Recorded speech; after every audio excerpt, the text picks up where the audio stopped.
Hi guys, maayong buntag. So naalang ko'y i-share ninyo na ako'y nakita nga usa ka post dito sa grupo.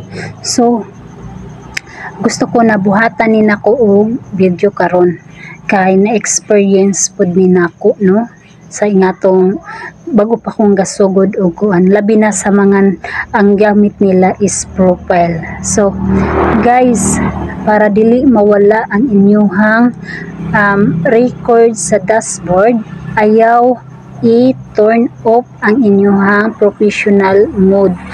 Bawal i-turn off ang professional mode para dili mo mapareha ingon ani nawala ang tanang record sa iyahang dashboard kay iyahang gi-turn off ang iyahang professional mode. So guys, likayin ninyo nga i-turn off kung ganahan mo mag-continue ang inyong record or inyong engagement dira sa inyong dashboard.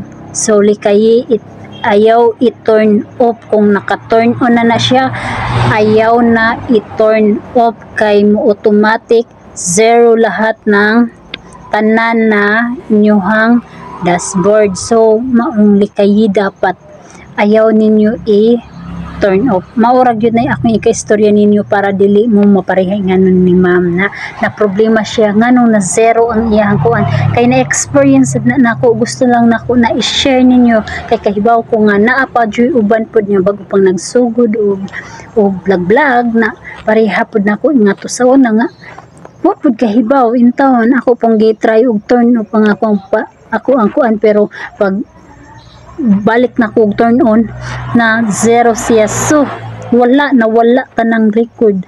So sayang kayo kay mo balik na sad ka sa uno. Maong di kay og ayaw hilabti ang professional mode.